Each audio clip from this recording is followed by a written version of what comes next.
Hello pilots and welcome back to another X-Wing flight video brought to you by Out of Art Gaming. As always, my name is Phil and today we have a great matchup between the Empire and Scum.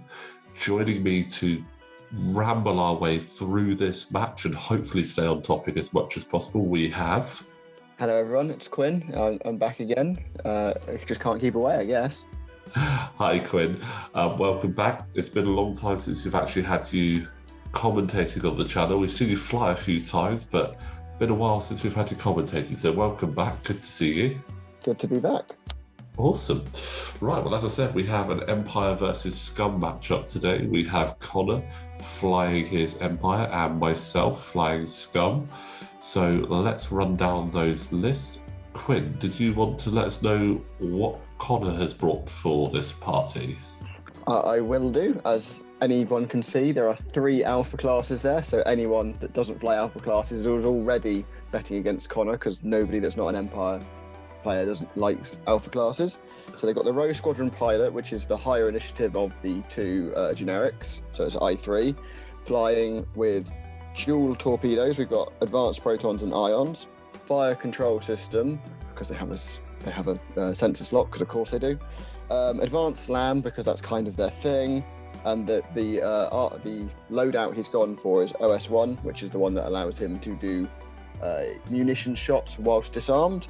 And then he's also got Lieutenant Sign the Lambda, which she can get free target lots from coordinating with her title card, and also can copy the action that she coordinates if it's also on her action bar. So quite a strong start, I'd say.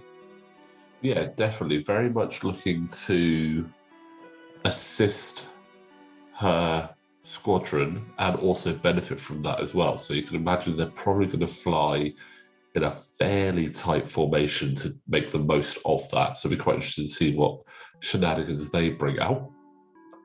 And on the other side, we have myself, and I am running a Scum list. I have Talamain Cobra with Deadeye Shot, False Transponder Codes, Contraband Cybernetics, Stealth Device, and Shield Upgrade.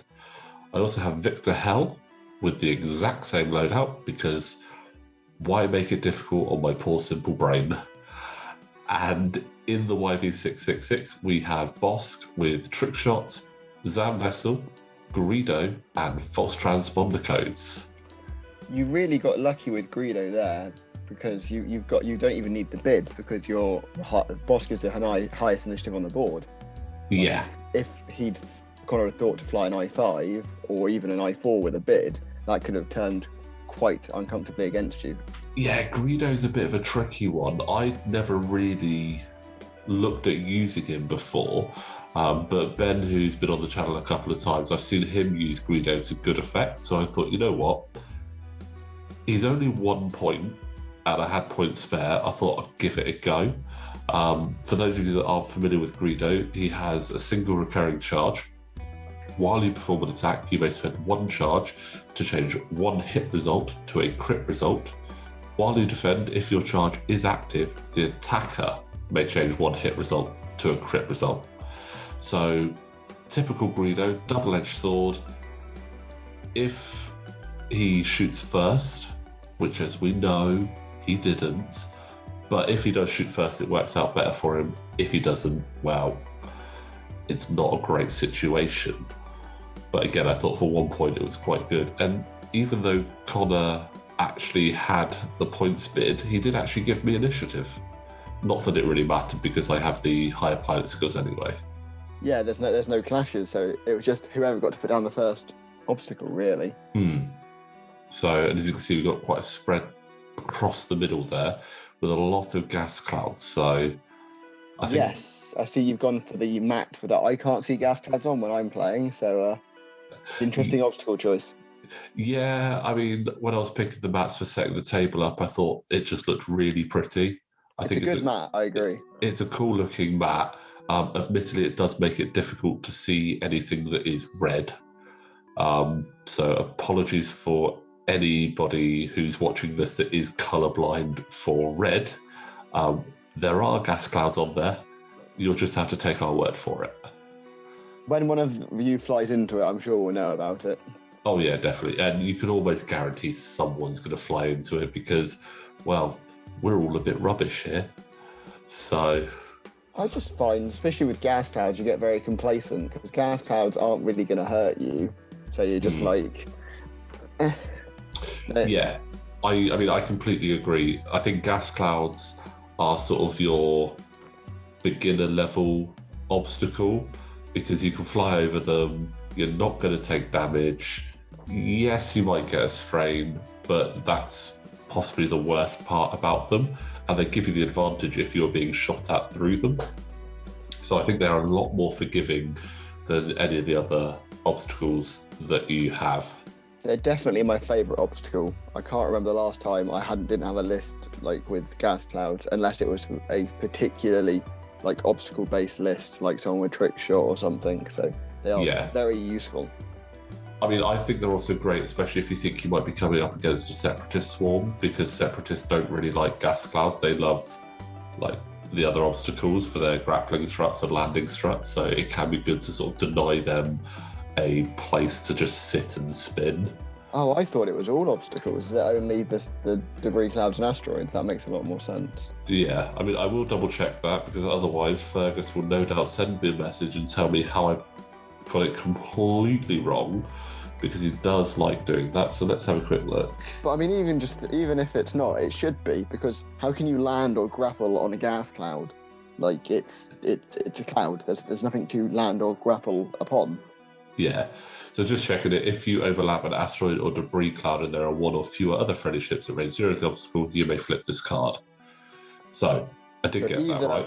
My last droid swarm was against an older version of the like card before it was errated, or someone was leading me astray. Well, we might have to have words with them. Separatist players being like underhanded, surely not. That's not action at all. Yeah, completely. I mean, they play fair, right? They don't bring stupid ships and crazy lists. I haven't flown against a separatist swarm in so long, and I do not miss it in the slightest.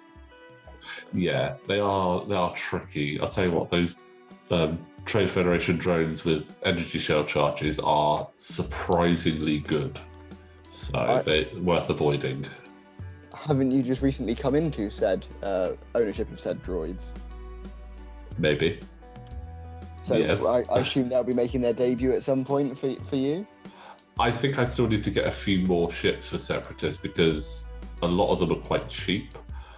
So sometimes it can be quite difficult to build a good list. And unfortunately, I sort of started doing them at the point where everything was sold out. So I've picked up what I can as and when, but we'll have to just see when I can get some of the other bits. Did you need that X-Wing fixed during that really long dry spell we had last year when nothing was being announced and nothing was happening?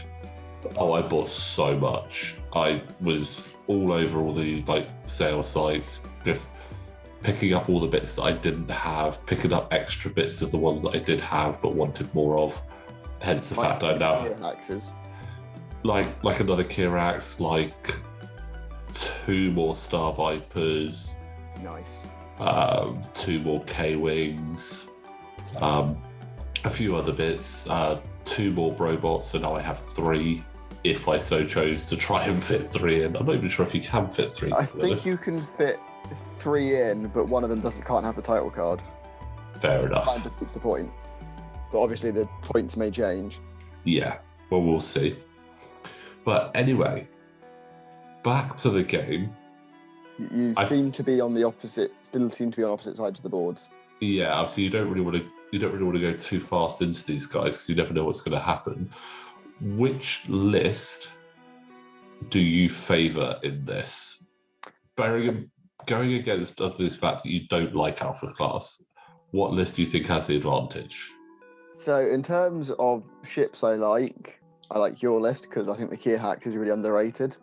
In terms of pure winning power, it's hard to fight with the Alpha classes because they're so underhanded in a way that they just the slams and the free reloads and the shooting while disarmed and the tons of torpedoes and the support ship. Like, it seems to me like, obviously you've got a lot of firepower back, but there's not only more of them, they're also more of a pain.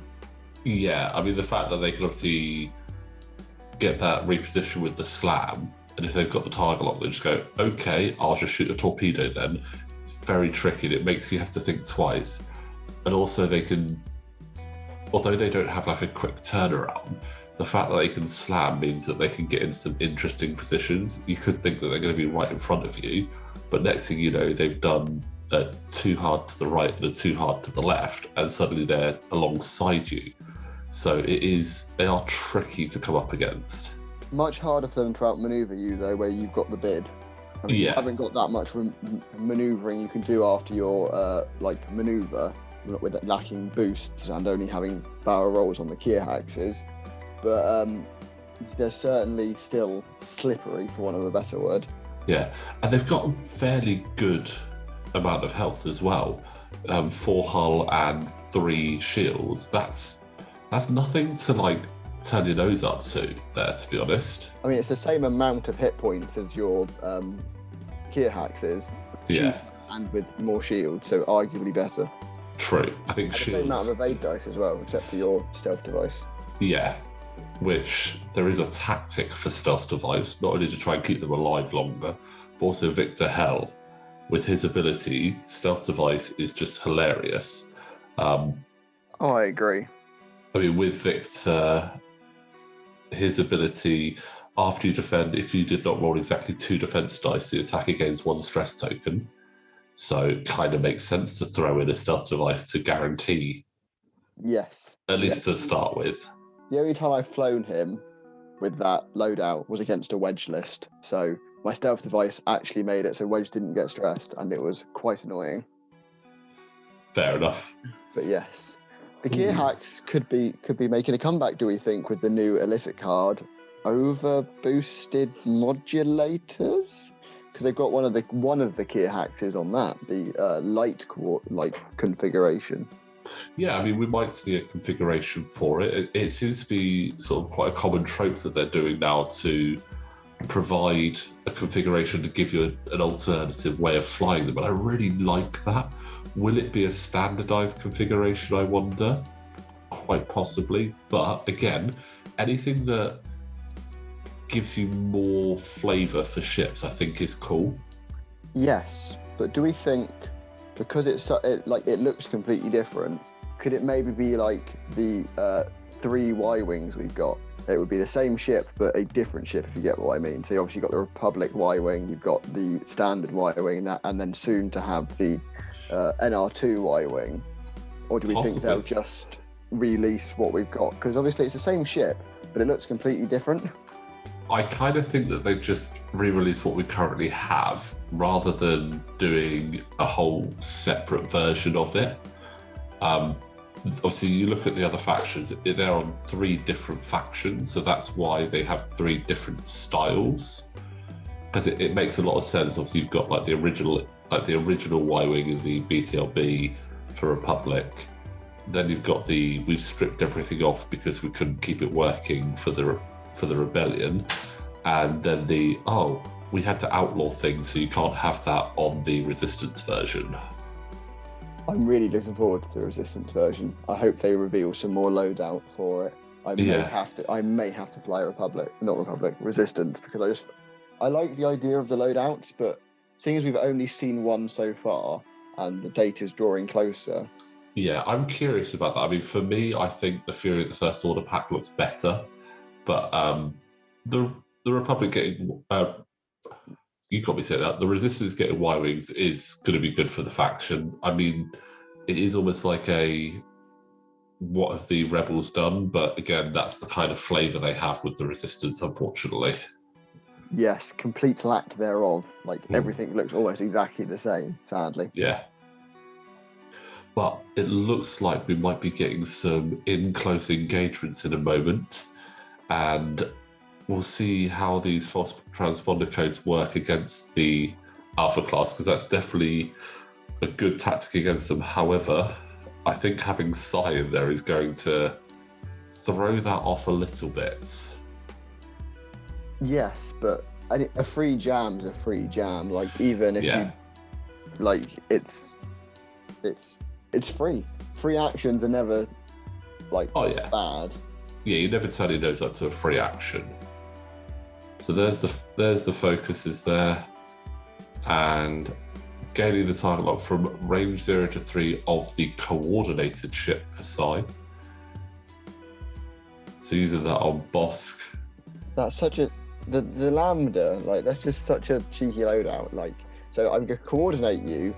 Not only do I get to do the coordinate action, I also then get the action you do, and then I also get a target lock from you. Like, the 3 actions for basically the price of 1 is ridiculous. Yeah, and that jam took away the focus rather than the target lock there. So again, that's a really good tactic for the alpha classes. Ooh, looks like Connor's hoping for a bump there, hoping that those Kiraks are going to go slow. I mean, he needs to be at range 1. He's got advanced proton torps. Like, but all we say about the alpha class, like, as an empty chassis, they're not very good. It's only their config card that makes them interesting. Yeah, when you add their configs, obviously you've got the OS1 and the XG1, so you've either got I'm going to shoot my munitions or I'm going to shoot my cannon at you. It is something that I feel that is potentially lacking on the K-Wing, because if the K-Wing slams, that's it. Yes, I'm sure I've expressed before on this channel how upset I am by the state of the K-Wing, just because it broke 1.0 just a little bit. Yeah. I mean, I've had good fortune with the K-Wing, to be honest, so I can't complain. I've noticed, yes. But I don't recall you doing any slamming. I think I slammed once in the first game because Miranda was well out of position. Ooh, That's not too bad there from Victor. Ignoring blue. He is right in range 1 of green and possibly range 1 of red there, but I still think that's pretty good. I mean, you didn't bump, so that's a good start. Yeah, that is a good start. So taking a target lock on green, so to get rid of that focus there. That's all. I'm pretty sure that's all the false transponder codes. Yeah, that's all false transponder codes used already. Yes, they don't last very long. Good one with Jabber though. You could put Jabber in Bosk. Yeah. It'd cost you Zam though, I guess. Yeah. I think I'd do that though. I think I found it tricky to use Zam in this. I think Zam is better as a pilot than a crew card. Very good if you use it right. I don't think they really managed to utilise her very well. But again, she's only like 2 points, so if for 2 points you don't use it, you don't feel so bad. That's a really, again, missing the bump on all 3 of those ships. Green is probably not going to have a very good day right now, I don't think. I imagine that was your intention. Yeah. I mean, I assumed that there was going to be some slamming in there, so I wanted to try and get past at least one of them. So it looks like we've got 2 target locks on green, one from Victor and one from Talonbane. And Talonbane's got, what, 5 dice coming in?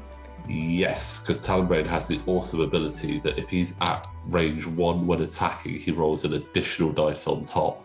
And if he's at range 3 when he's defending, he also rolls an additional dice on top. So there are the 5 dice.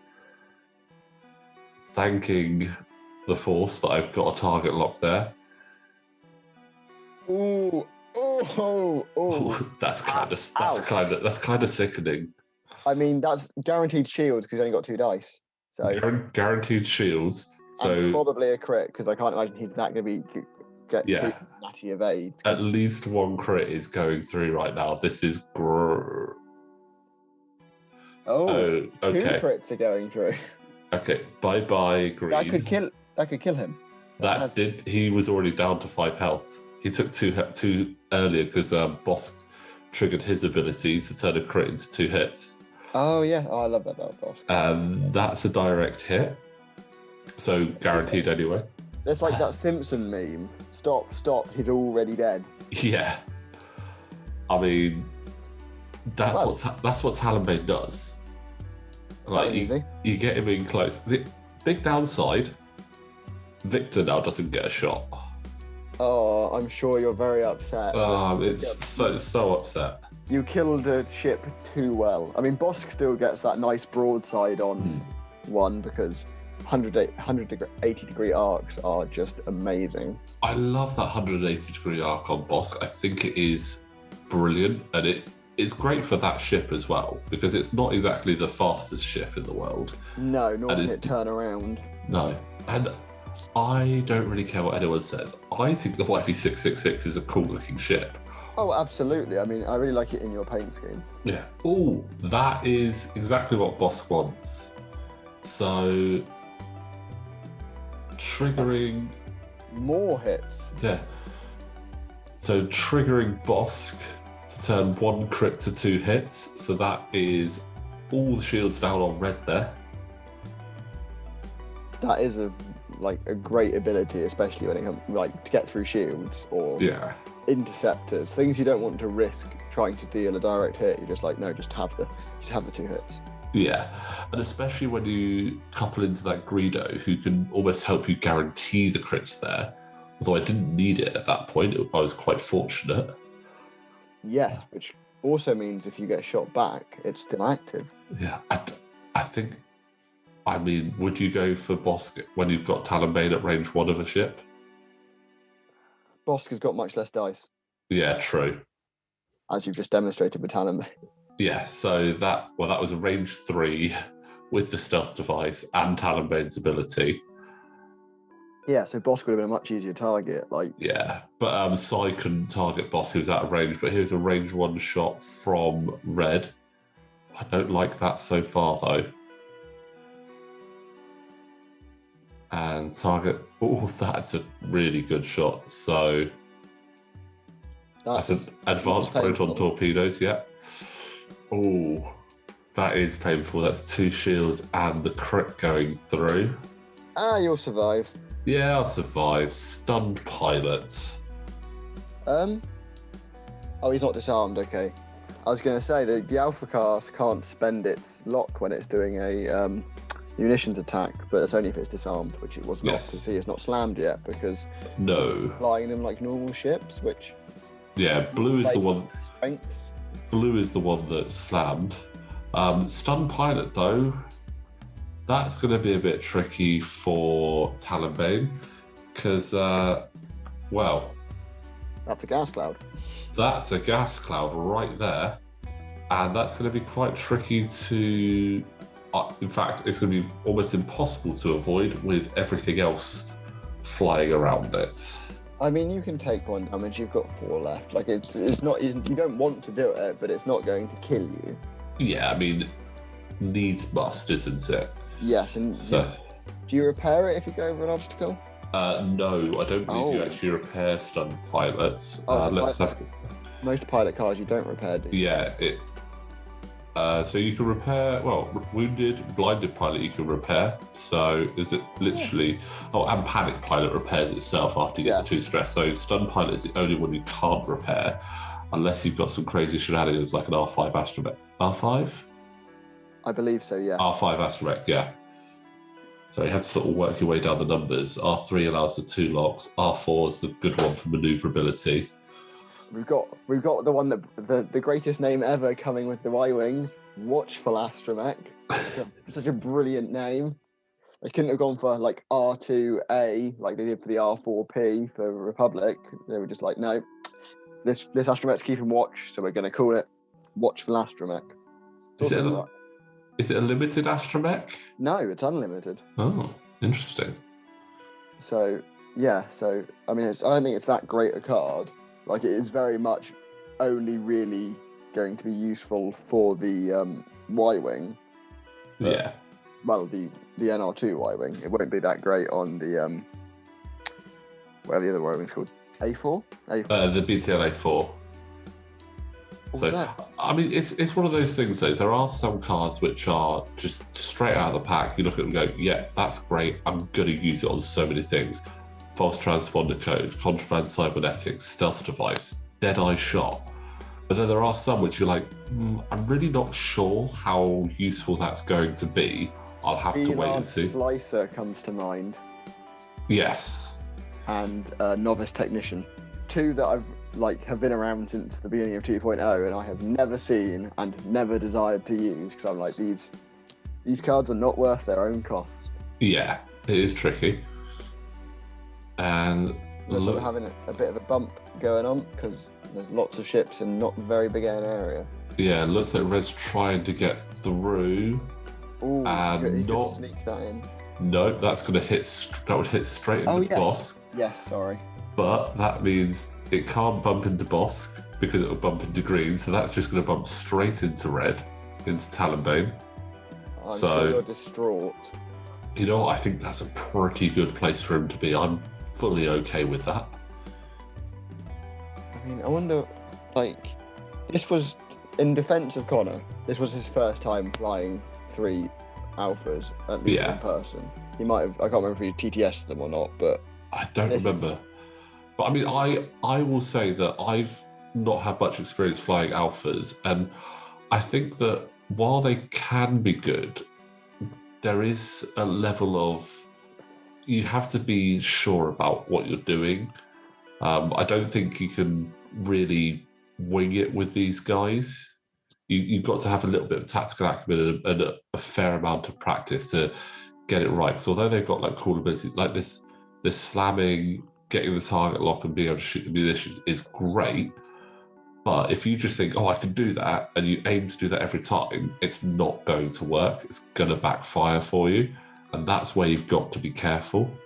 I think also it's because they look like an aggressive ship with all of those slots, like double torques and that. But you can't fly them aggressively because they're not that defensive. You have to use the slam to outmaneuver. Like that's what they do.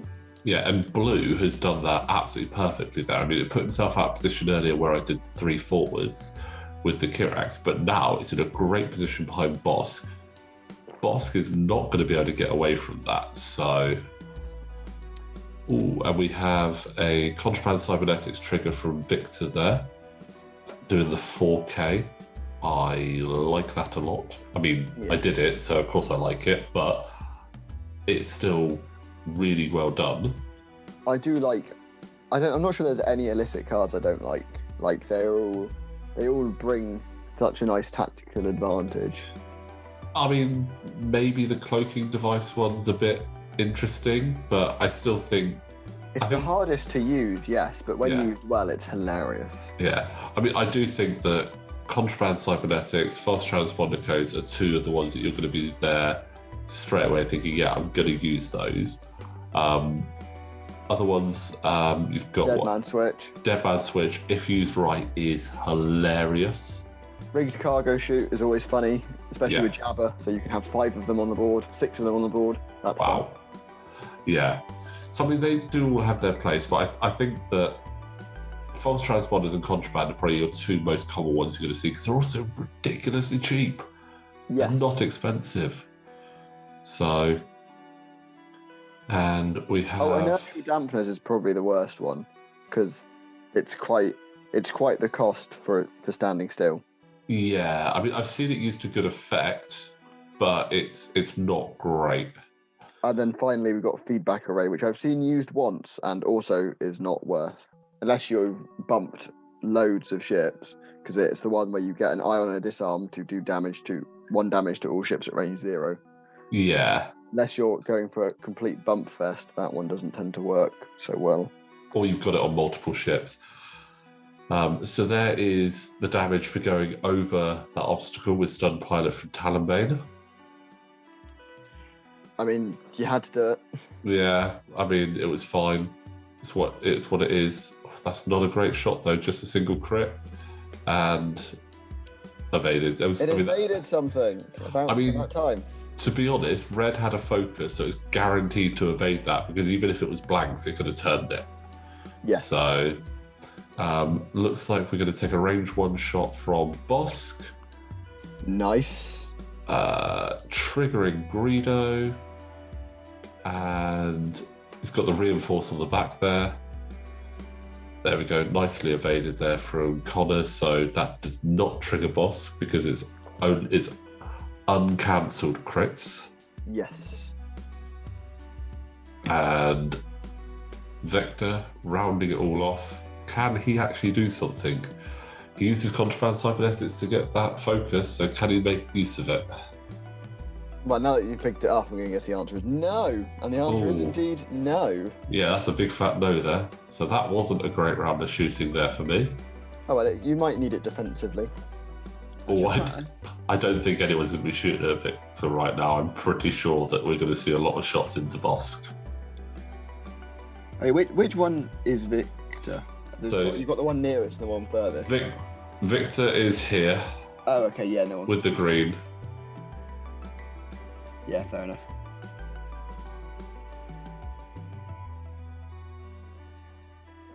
So yeah, I doubt anyone's going to shoot him. But yeah, I get it's Talonbane they really want to be shooting, but he's out of arc, so that kind of ruins that plan. The only ship that's got him in arc is blue, but the target lock is on Bosk, so yeah. Blue is also quite far away, so he'd have 5 defense dice. No, 4 defense dice. No, he'd have 5. Oh no, yeah, 4. He's Sorry, damaged, the stealth so, device is gone. Yeah. Yeah. So is this going to be coming out before or after AMG's mini extravaganza or whatever they're calling it? When is the mini extravaganza again? 9th the 11th of September. So this video will have been out way by then. So fair enough. Shall we have our predictions to see how badly they age as to what X-Wing content will be at the mini extravaganza? Oh, that's a tough one. So we all know what we want. We all know what we want. We want the Razor Crest. Yes. So things I'd like: Razor Crest, the TIE Dagger / Dorito. Yep. I'm with you so far. The Bad Batch Havoc variant of the Lambda class. Right, yeah. Modern. The most modern, anyway. Yeah, which I think should probably be Republic. Yeah. Maybe with one Rebel card in there that can be used. I'm not sure they do that anymore. Yeah, I don't know if they do that, but definitely Republic, I think, because it's back here of Republic. And what else? There's Padme's big silver thing. His name escapes me. Nubian? One of the Nubian one of the Nubian shuttles would be quite cool. I still don't know which one I'd want most. I want all 3. One at the start of 2 that blows up. That's the most iconic one, isn't it? It blows up. I forget. I think it will more likely be the one. It'll be the smaller one at the end of 2, or possibly the one from 3. I mean, I'd love to see the one for the Phantom Menace, but again, I don't know how well that would do. I keep forgetting she's had so many. I think there's 4 in the movies. Yeah. Is that all the ships that we're missing from canon? Because I can't think of any Resistance one we're missing. No, there are a few more ships that we haven't actually seen in canon, but they've only just recently been sort of shown. So you've got Fennec Shan's ship and Cad Bane's ship that was shown in The Bad Batch. Oh yes, I haven't actually seen The Bad Batch, so I'd forgotten about Cad Bane, though I understand she's quite pretty. They are cool. And I think... Knights of Ren shuttle. I'm not sure that I'd have a place in X-Wing, because that was only that. I'd like it, but I can't remember what it looked like. It would basically just be another shuttle for First Order, and I don't really know if they need any more because they've got 2 already. Yes, they would become the shuttle faction. There was that bad guy's ship that they were looking for in number 9. The dude that had the dagger, that was an interesting looking ship that would be technically Empire, I guess, or maybe Scum. Maybe. But I guess there were no real pilots for that. Yeah. Unless you make it a resistance ship, because Rey and the other one, Poe. Yeah. I mean, to be honest, potentially I'm thinking that we might not get that much, and they might, and I wouldn't be against this, I think they might stay that they're going to start doing some of the old first edition ships, like reprinting them because we haven't got them. And for some of them, I definitely wouldn't be against that, to be honest. Like I kind of liked that FFG was doing that, so that it gives you the opportunity to get them, because some of them you just can't get at the moment without spending a lot of money. Alpha classes for a start is one. Yes, Ozatux and attack shuttles are another in the Rebellion, but not quite as crazy expensive because they're not quite as useful as the Alpha class. So I mean, it'll be interesting to see what they do. I mean, I'd also wouldn't be adverse if they said that they were going to do another Hot Shots and Aces pack. Oh yeah, card packs for days, please. I like card packs. I mean, they are really handy and really good. I think they would have had one by now, because Hot Shots and Aces sold out before it was even pre-orderable. Everyone was pumped for it, and then they kind of went. I guess everything really went quiet because I guess they were handing over to AMG. Yeah, again with the handover to AMG and obviously the lead time on production, it does slow things down a bit, which is a bit of a shame. But I mean, we'll just have to wait and see. We've obviously seen what they've said about Armada, where they're not doing anything new in 2022 because they're concentrating on reprinting stuff, which is fair enough. I misread that. I thought they said until 2022. They're not doing it for the entire. Damn, that's a long time to not get new stuff. Yeah, but it's just. I mean, when you look at the games, the ones that are going to be making the most money, Legion is an obvious one because Legion is doing really well. And then X-Wings. I mean, I'm ignoring Marvel. I'm looking purely at the Star Wars stuff, but Legion is their top one at the moment. You can see there's a lot of love for that because it's very much in AMG's wheelhouse, models that you have to build and paint. Yes, that's what they do. X-Wing is very popular, so they're going to continue doing that. As to how quickly, I don't know. And Armada is it's a trickier one because it's a lot more expensive for the buy-in on it. Oh, absolutely. So it's going to be, it's not as popular for that reason. And I just don't know whether it had as big a player base as X-Wing. I mean, don't get me wrong, it looks really cool, but it's just not something I'm into. It's different in almost every conceivable way. It's a tabletop miniatures game about Star Wars ships, and that's about where the similarities end. So it's not as easy to get in. It's not as beginner friendly. It's not as wallet friendly. From what I understand, the systems are also less friendly. So I can understand why that one's the one that's ended up on the back burner. Yeah. Oh, that's a great positioning from Talonbane there. Range 1 of Psi with no target locks on him, and he's in a nice position there on Psi. Let's see what he can do. 2 hits, spending the target lock. So that's 3, that's not bad. 4 hits and a crit. Oh, but he evaded one. Sideways. Bye shields though. Yes, and looks like he won't be being shot. He won't be being shot back at either. So not bad. Yeah, no. So we're just checking who Victor wants to take a pop at. Also, Bosk has a nice trick shot through the gas cloud as well, so that's pretty good. Bosk has trick shot. Damn. Yeah, I stuck trick shot on Bosk just because. I was expecting marksmanship. That's what I normally go with, but I guess it's harder to line up your bullseye when you're a large ship that can't barrel roll. Yeah, I thought trick shot was quite good. Where you've got the 180 arc, it almost makes it a little bit easier to pull it off. Yes. Ooh, yes, I do like trick shot. That's not too bad. There's a hit there in on red. So red is now down to 3 hull. And there's the range 1 trick shot into Psi. That's going to be tasty, possibly, maybe. It should hopefully be quite good. Oh, it's not too bad. And that's the Greedo trigger. Nice. So it's definitely going to hurt. So that's... Depends if he wants to spend that focus. He's spending that focus. So that's just the crit going through. but triggering boss just to get 2 damage through. Is it ever worth not triggering Bosk, unless maybe they've got a card that's related to being critically damaged? Maybe like I don't know. I mean, if you've obviously overkilled already, then you might not need. Ouch. oh. Someone's not having a great time. Yeah, looks like Sai was not happy that he got a bit battered there, so thought he'd show you how it was done. And that's a disabled power regulator and stun pilot on Bosk. So he's also trying to avoid every single obstacle. You're gonna have to do a bit of slaloming there, and also do it within 3 turns.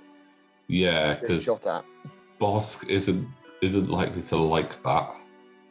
Have you actually used Zam at any point? Oh, you've got a charge on her, so... I've got a charge. No, I haven't. As I said, She's tricky. She's tricky. Use her frequently, which you obviously don't because you have so many factions that you probably don't play Scum that often, that, yes, you need to kind of learn her effectively. Yeah, and I didn't do very well with her at all, so... I mean, I've flown her as a pilot, and she's much easier because you start with 2 charges. Yes, a nice 4 charge bank she's got going as a pilot. Well, we have a nice cluster of ships there in the middle, and we've still got shots coming in as well. That's an advanced proton torpedo into Bosk. I think that might... I don't think that can take you down, but it's certainly going to make it uncomfortable. Yeah, 2 hits and a crit there. That is rather uncomfortable. What is the crit? Let's have a look.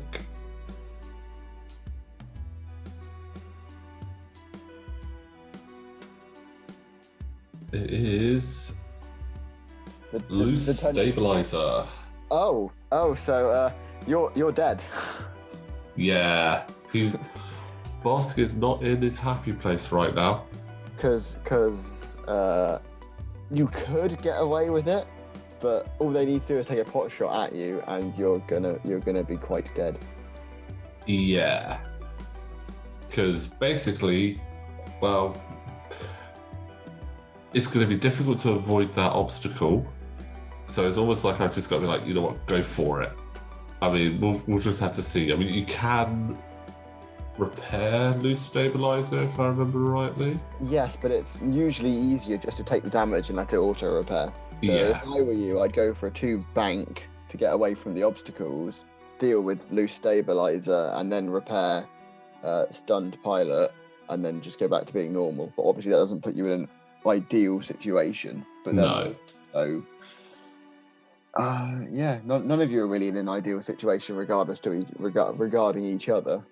So yeah, and not only that, Bosk is stressed, so he's probably going to want to be trying to get rid of said stress, which is also going to make it trickier. I can't remember his blues. Basically, 1, 2, 3 forward, and the 1 banks. You could probably get away with a 1 bank, but yeah, and maybe even still have one of the alphas in arc with your massive arc. True. So one of them is facing forward anyway. Or you're relatively forward, obviously. There is no actual forward on board, Pete. Yeah. But I'm wondering what those alphas are going to do, because again, blue doesn't really have much space to move into there, as he's facing right into the back of Bosk. Red could probably do some tricky shenanigans and get round if he does maybe a 3 straight. Does he have a 3 hard on his dial? That is a good question. Let me check. I do have it to hand. Yes, 2 and 3 hard. So 3... he could potentially do a 3 straight and a 3 hard, and he'd get into potentially a nice position to be shot at by Bosk. But also if Bosk does just try and clear the stress and go straight, he might... Well, it could be a good position, we'll just have to wait and see, but the land obviously turning away. I just noticed that the Alpha class, much like the K-Wing, doesn't have a K-turn or a sloop, so it can't really turn around without using a slam. But I guess it's less disadvantageous for the Alpha. I mean, saying that, having a move like that, imagine it going, say, I don't know, I'm going to do a 2 bank, then a 2 sloop. Can you do advanced maneuvers on slams? I'm really not sure, but there's not many ships that could do slams, so... The only one I can think of that has a sloop and a slam would be the Black One title card. That's only got the 1 slam. Yeah, that's the only one I could think of as well, actually. I can't actually remember the Fireball's dial. I don't think that's got a slam. I don't think it's got a slip. I think it's got a K-turn, though.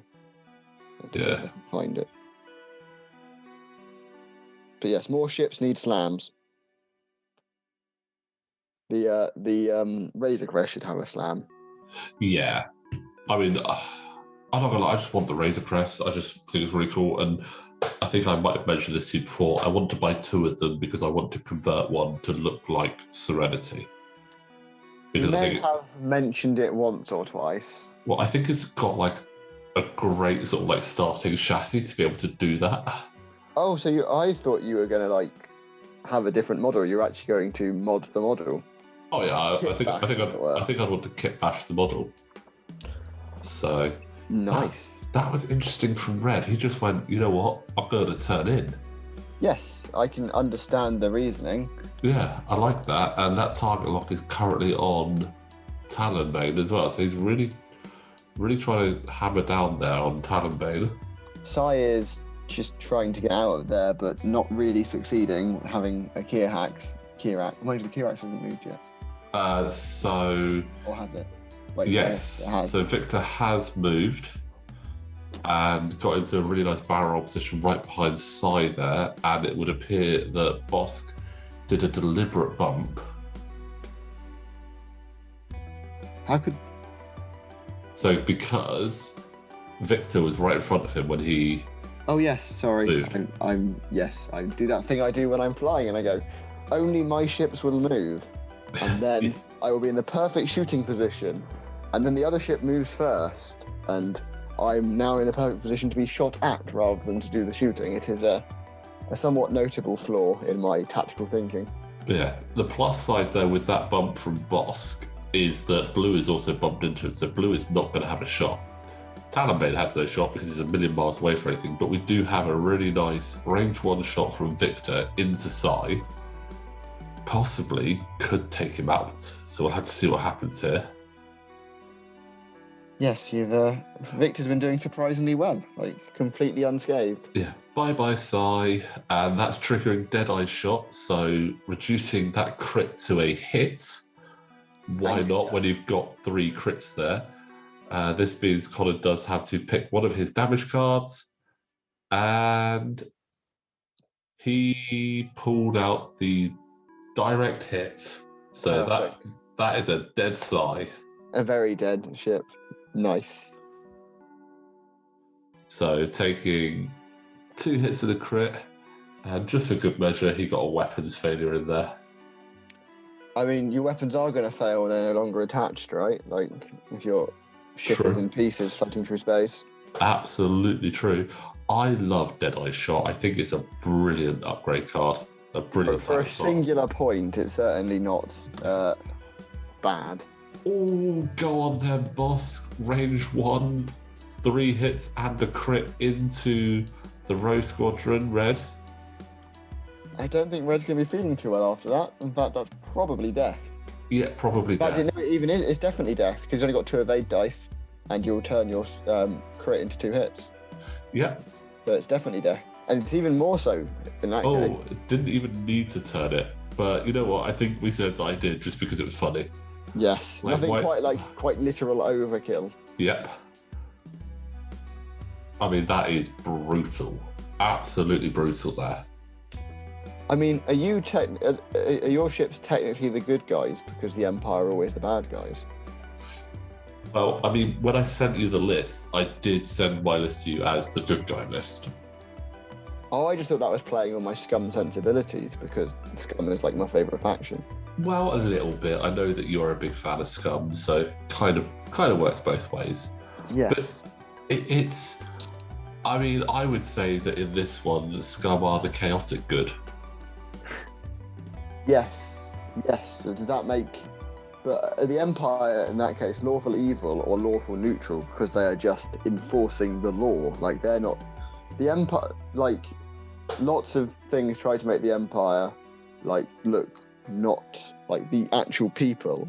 Like, if you think back to the original TIE Fighter versus X-Wing video games, they tried to make the TIE Fighter pilots look like just pilots that happen to work for the Empire.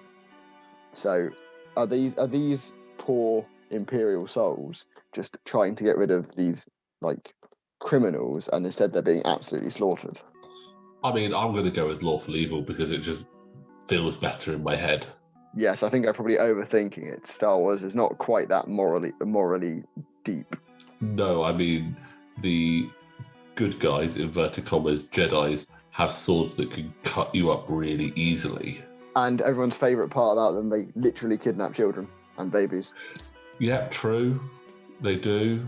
I mean, there is a lot... Everyone's everyone's bad in Star Wars. Maybe that's the moral of the story, is that despite being the good guys, they all do bad things. Like, I mean, from a certain point of view.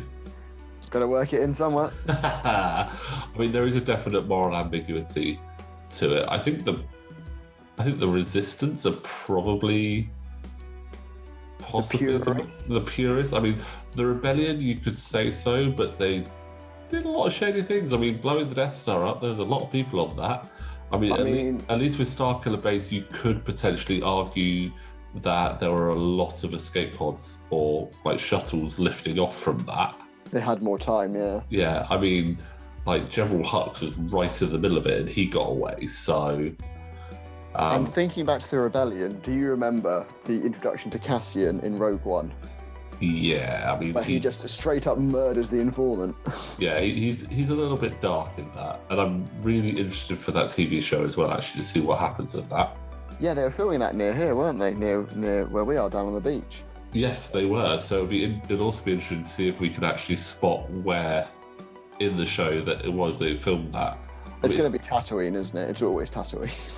I mean, there's so many like planets like that. There's Tatooine, there's Jakku, there's Geonosis. There's a lot of like deserty planets. So it'll be interesting to see where they do say it is. It'll be a new desert planet. It's always a new planet. I mean, I do quite like it when you're watching something and you can actually see the location that it was filmed. I mean, before The Last Jedi came out, I was actually in Dubrovnik in Croatia where they filmed scenes from Canto Bight. All right. So like I think that week they just showed some promo shots of like these, or like, here, have these backgrounds for your computer shots. And one of them was like the main strip in Canto Bight, and I was able to find exactly where that was in the old town of Dubrovnik. Nice. And I was quite happy about that. So it was a mix of like, oh look, they're filming Star Wars here. Oh look, that's where Jaime Lannister turned up in King's Landing. So it was quite a weird one, like Star Wars stuff next to Game of Thrones, and like two very different genres there. Yes, but two unbelievably large franchises, both of whom the most recent entry has been divisive, to say the least. Yeah, I will say that. But we're not here to talk about Game of Thrones. I'm pretty sure there's plenty of other channels for that. Suffice to say, I enjoyed it for the majority. But right now, I don't think Blue is going to be having a very good time. I think that's the intention, though, isn't it? I mean, yeah. I mean, the whole idea is to get rid of them, but I mean, it almost feels kind of like bullying at this point. I mean, it's on for the house. It could certainly take one of you down with it. Like, Boskin and Talonbane are not looking too happy. Talonbane is trying to come back into it. Yeah, I mean, he has fired away at this point. Yeah, he has fired his advanced proton torpedoes though, so he would have to spend a turn reloading them if he wanted to use them again. And not necessarily. He could turn into Talonbane and use his action to reload, and then he'll only have one. Oh no, because he's not got you locked. No, yeah, quite right. Yeah. He's not got a free lock anymore because Sai is gone. Sai is gonzo. Yeah. So it is going to be tricky, and Bossk is still in a pretty awkward position because he's still got that stun pilot and loose stabilizer. He's even closer to that obstacle now. Yes, yes. If Bosk were to accidentally kill themselves, it would be a bit of a ignominious end. Yeah, I mean he's done a lot of heavy lifting in this. I think this is one of the few games where all three ships have actually done some fairly good heavy lifting. Oh, Oh, there that's we. nice. That's a nice obstacle you've decided to park Bosk on there. Yes, but my choice there was to go straight over the obstacle, so that way I don't fly over it again. I mean, You've got to go straight again now, though. Otherwise, because you've still got that loose stabilizer. Yeah, but if I do the loose stabilizer, it repairs itself. Yes, but you will be on 1 health. But I guess the blue is facing the complete wrong way, so it's not really a threat. Yeah, and unfortunately, it's out of arc, so I can't quite catch it either. Out of arc? That's something of a catchphrase around here, isn't it? Well, I mean, if you are going to have a channel doing this sort of thing, you may as well try to have it something relevant, I suppose. Yes. And Victor and Talonbane just trying to get back in as quickly as possible. Ooh, I'm sure I've aired this on this channel as well. Why doesn't the Kier Hacks have a boost? It's literally the picture on engine upgrade. Yeah. You'd have a boost. That is... I mean, that's what happens when they use images from the previous version. So, I mean, yeah. Maybe if we get that config card, we'll get an Astromech slot so that it actually make it more X-wingy, like the card said it is, and also a boost to make it more... Yeah. I mean, I'm not going to lie, whilst I was playing this, there were points where I was like, oh, if I had a boost, it would be great. I mean, if I'd have had a boost right there, I would have had 2 range 3 shots in on blue there. Yeah. So sometimes when you're so used to flying ships that do have a boost, you don't realise how much you miss it or how much you rely on it until it's gone. I mean, you expect it with certain ships, like big ships, you think, all right, that might not have a boost, that's fine. But little ships like this, I mean, it is comparable to an X-Wing, really. Yes. I mean, the card literally says it's developed from the X-Wing. And I love the Kirax. I think it's a cool looking ship. Oh, absolutely. 100% agree with you there. So, I mean, I managed to get a second one, and I was really excited to fly 2 together. I was like, I didn't know what to fly with it, so I went, you know what, I'm going to fly Bosk. It's a pretty solid entry. Plus, it means I get to fly my YV666, and I really like the ship. I think it's really cool. It's one of my first ships, and yes, I love it. Especially YV666, Nash to Pup, just excellent combination. Yeah. It was one of the first ships I flew against in a tournament. In fact, no, it was in the very first list I flew against at a tournament, had the YV666. And I was just like, I have no idea what to do against this thing. And in the end, I basically just followed it with a Punisher and managed to correctly guess the moves every turn and stuck right behind it and just kept going bang, bang, bang. And it worked out in my favour there. But I always remember that and just remembered how cool I thought the ship looked. I know a lot of people say it's basically a brick, but you know what? It looks scummy, it looks cool. It's intimidating. Like, that's all it needs to be. It doesn't really matter how it doesn't need to be aerodynamic, does it? So no reason for it not to be a brick. Yeah, I mean, you're in space, so... Oh, that's a poor shot there. Yes, that's something of a wasted opportunity, that. Yeah. Bosk is going to get a long-range shot. Now, I will point out, I think that I did forget to add some ion tokens there. Oh, yes, you've got... I'd forgotten about that. Yeah, you should be ionized by now, I think. I should have been ionized. I think I should have been ionized possibly a turn before this. And I've also forgotten to put another ion token there. So, sorry, Conor. Oh, what's the punishment for cheating on this channel? Just a funny comment in the comments of the video. Fair enough. Yes, I mean, I can't talk. In our epic match, I cheated by I had a whole 3 points that I cheated. And Conor just had an illegal card, so I guess... Yeah, I mean... Conor owes us a chance to cheat against him after that. I mean, regardless, he did admit it, but it looked really cool anyway. Like, Vader with 5 TIE fighters was insane. Oh, absolutely. It made sense in the context of the pack. It's just that they knew it would be too ridiculously overpowered. Yeah. So Anyway, somehow he appears to still be clinging on. he Like does. you, He's managed you, to survive that quite well. your Kier Haxes weren't quite as fatal as you were hoping. No. But we're just waiting for Talonbane's dial to go down. So just while we're waiting for that, just want to remind you all that if you do like what we're doing on the channel and you really want to support us, we do have a Patreon page. The link is in the description below, and you can support the channel for as little as £2 a month. And if you do fancy doing that, that would be fantastic.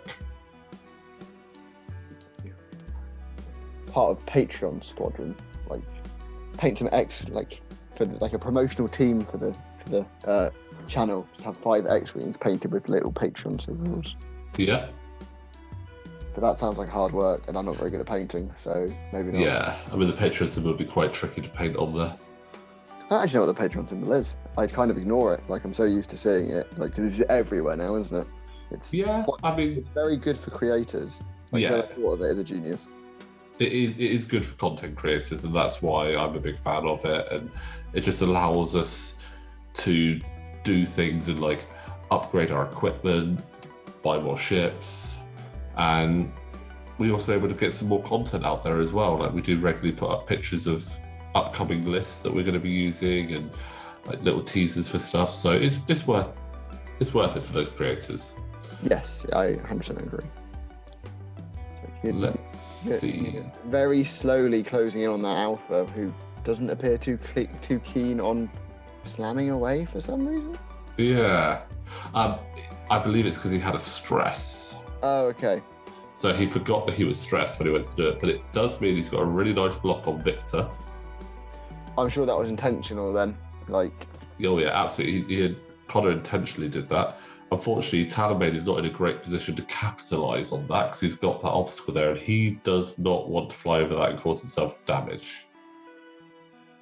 oh, you've got 2 stunned pilots on the list. That's quite amusing. You don't see it very often, but yeah, there are 2 stunned pilots out there. Yes. Like, which is impressive because that's both stunned pilots that are actually in the damage deck. yeah, no, I can't remember that. Normally, stunned pilot's one of those cards I find that you don't normally get till you're nearly dead anyway. Like, yeah, it's one of those ones that could be really annoying, and like if it was the first crit you got. But I seem to get quite lucky with only getting direct hits early because that's lucky. Ooh, that's a pretty good shot, and definitely going to trigger Greed. Definitely got a trigger Greedo there, right? I mean, yeah, it's literally free. Oh, that's going to be uncomfortable, isn't it? So turning 1 down. He's still holding on though. Yeah, and that crit there is a loose stabilizer. Not really what you want when you're being pursued. Or when you are a slamming ship. Oh no, because it repairs itself after the first one, but still.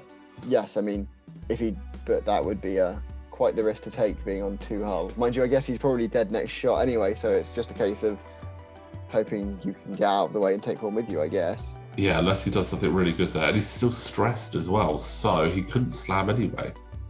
Unless he's a blue maneuver, which his blue maneuvers are very limiting, if I remember rightly. Yes, they are.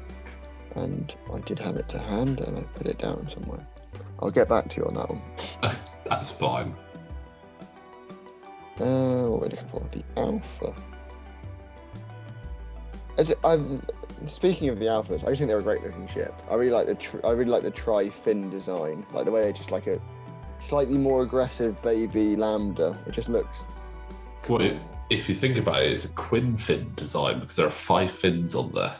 Yes, there are. That's a very good point. There's the 3 big fins and the 2 in the middle, and yeah, it is a really cool looking ship.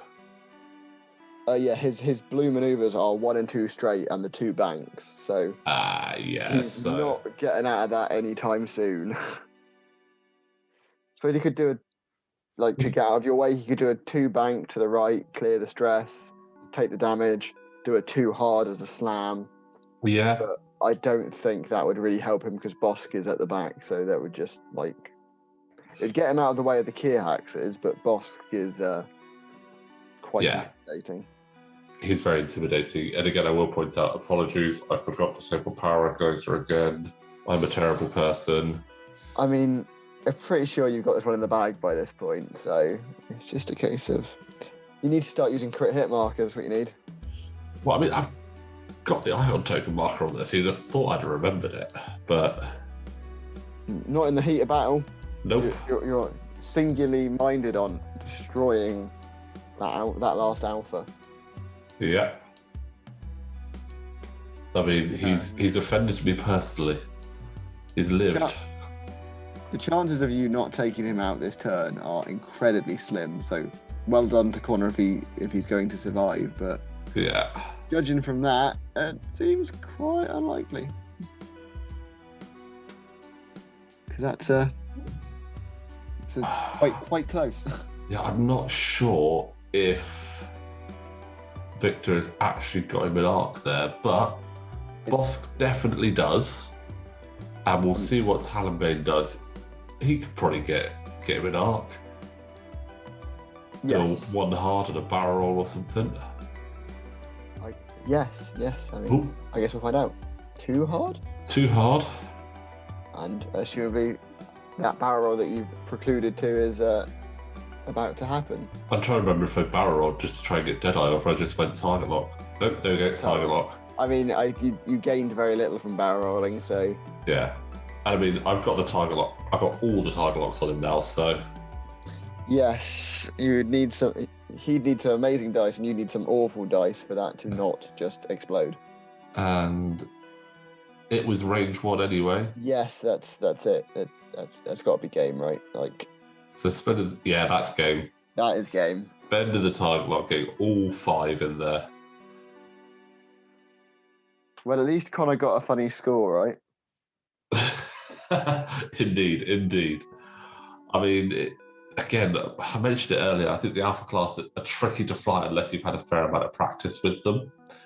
I mean, I'm not going to lie, I saw 3 Alpha classes, and I was like, okay, that's kind of scary, because I'd always had bad luck against them, so...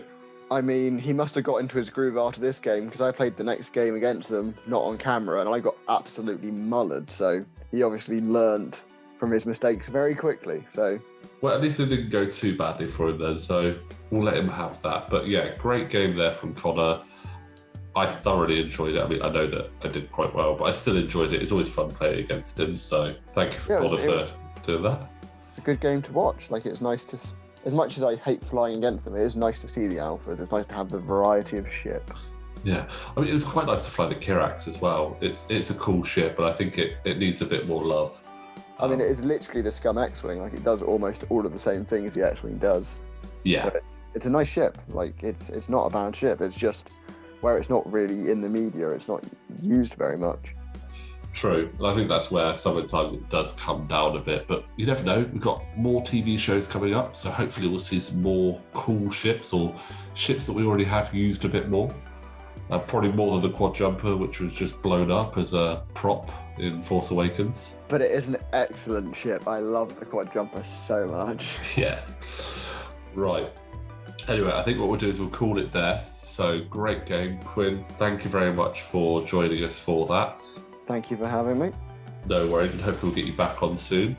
But guys, thank you very much for watching. As I mentioned earlier, if you do want to support the channel, we do have the Patreon with the link in the description below.